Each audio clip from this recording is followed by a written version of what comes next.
I called this the transformation wormhole. So you get more results in less time, like a wormhole in space, right? You fold space and you transport yourself straight to the end goal much quicker in a fraction of the time. Most people start off with the diet, the activity changes, the habit changes, right? This would look like kind of hopping on a program and sticking to a program. You pick one and you try and kind of cram it into your life, okay? You're fighting for consistency. It doesn't feel necessarily supernatural. Consistency is kind of all over the place, and so are your results and your progress, because consistency and results go hand in hand. At some point, if you start seeing progress, it's because you've gone a little bit deeper, and you've addressed your thoughts and your beliefs about what you're doing. You've brought it in a little bit deeper, if you will. You've made it a little bit more close to home. You've thought more about who you are and why you're resisting these things, how you can make them your own, right? You've addressed the thoughts and the beliefs. You've gone a layer deeper. When you do that, consistency starts to happen. And at that moment, you might start to feel like things are kind of starting to work. You can make it really far in that stage. You can see a lot of progress.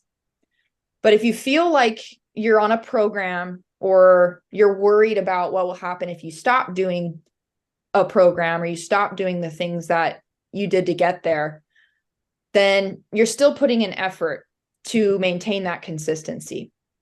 So even if it's easier than it was before, if we have effort and we have an issue with consistency, it's going to keep us from that final breakthrough transformation that so few get to truly enjoy, right? We don't want to go far. We want to go all the way and become that person we're out to become.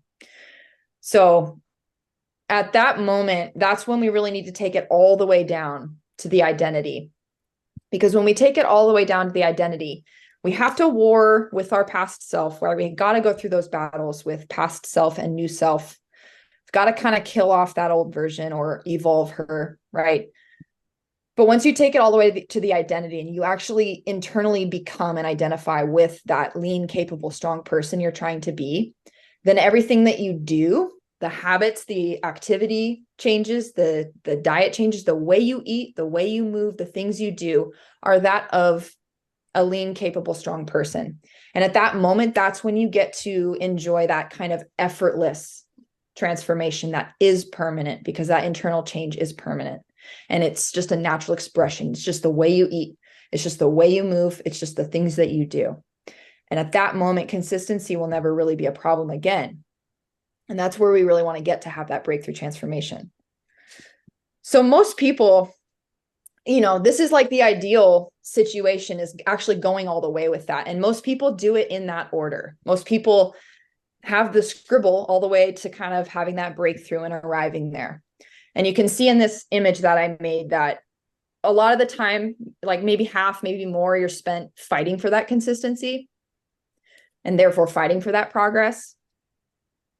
And then maybe the other half of the time, you're actually achieving that consistency and enjoying that progress, and then eventually arriving at that goal. But the problem with that is there's actually no guarantee you'll ever make it out of the scribble zone, because there's no hall pass. You must eventually address that inner work. It's not just the outer work, because you're trying to pull it into yourself. You have to make it internal at some point. So how long your journey takes depends on how long it takes you to engage in that inner work. And if you never engage it at all, you might never make it. A lot of people, I think that if they do the diet, the activity, the habits, and the program long enough, that eventually they just will like it. Like, you'll just enjoy it. But that's not how it works. You have to bring it into who you are. Familiarity doesn't make you like things. We have people we're around all the time that you're never going to like. It's not just familiarity and getting to know it and sticking with it. We've got to pull it in. We've got to unpack it, right? Nobody likes to do hard things. Nobody likes work, and work is hard until you get better. Work is hard until you get good at it. And the inner work is difficult, so most people avoid it. but the work will work on you until it works for you. So do not quit until you break through. Or better yet, what I want to propose tonight is dealing with the inner stuff first and along the way, the whole time. There's no reason we should wait to address our identity, our thoughts, our beliefs, because if we address our identity, our thoughts, and our beliefs, then the habits, activity, and the diet come right then and there. They feel close to home. They feel natural. You spend a lot less time struggling and fighting for consistency. You spend a lot more time achieving that consistency and those results. So you bring that end result closer, like a wormhole, the more frequently you address your identity. And that happens all the time. It's like seasoning chicken. You just sprinkle it out throughout your entire journey. It's all over the place, all the time, everywhere. And you have opportunities every day to work on this. And then if you do, then the things that you're trying to do are going to stem out of your natural way of being, closer and faster than they would otherwise if you waited until you had to deal with it to get that result, So practically speaking, right, that's a lot of brain work. How do we practically do this? So step one, most basic thing ever, we must identify what's good for the body. That's your nutrients, your water, your movement, your sleep. If you're in the program, it's like your habit stack. We got to know what's good for the body. And then as you take those actions and make those changes, identify what you're rejecting and why. Maybe it's breakfast. Maybe it's protein. Maybe it's water. Maybe it's going to the gym. When you reject something or feel resistance towards something, that's the inner work. If you do that work, you'll remove the resistance, and then those actions will become easier and you'll do them more reliably, which will increase your consistency, which will fast track your results. And then ongoing, same thing. As you get deeper into the onion of health, you will continue to find moments of resistance, periods of trigger, things that bug you, things that rub you the wrong ways, things that bother you. It's in those moments that you're slowly kind of cutting the ties to your old self. And in doing that, you're strengthening the ties to the new self. And you can do that in every single phase if you're in the fat loss cycle. So I had two practical things to hold on to and take away from this as you guys kind of venture through your own journeys. Number one is focusing on consistency, not perfection. You can see in everything that I say all the time, it always kind of comes down to consistency. That's the tangible, real life thing you can hold on to is consistency, not perfection. So in every decision you make, every time you add something into your life or add something to your schedule, right? Maybe you're going to the gym 3 days and you want to go 4. That's adding something into your life. Maybe you're trying to eat more protein. That's adding something into your life. Be strategic and make sure that every time you make a choice or add something in, that you're prioritizing consistency above all else. There's 3 ways that I've found that help me do that reliably. One is making micro changes. It's better to make a tiny change and kind of like do a little bit less than you think you can, and then quickly realize you could do more and add a little bit more, than to take on too much and then have to burn out, recoup, and then kind of readdress things. That just takes more time. So just kind of undershoot things if you can and add in more rather than have to take things away. That could be made easier through the 1 to 10 confidence scale. I've asked some of you guys this in person, and I think it's really helpful.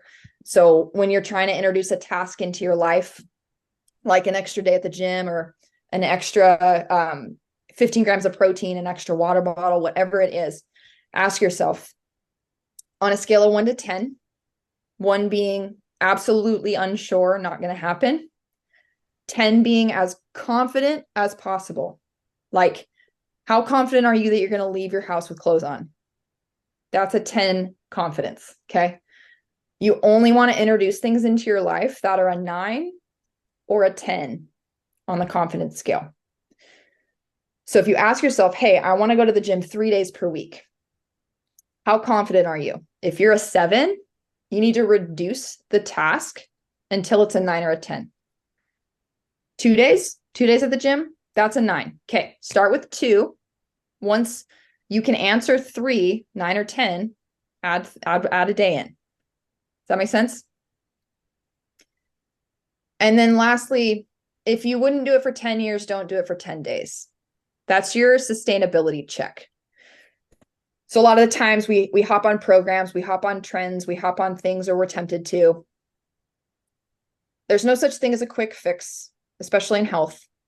So if you're ever considering doing something to get a quick result, ask yourself if you wouldn't do it for 10 years, just don't do it for 10 days. There's no reason to entertain a shortcut. There's no reason to entertain something that you think is going to help you drop weight quickly. There's no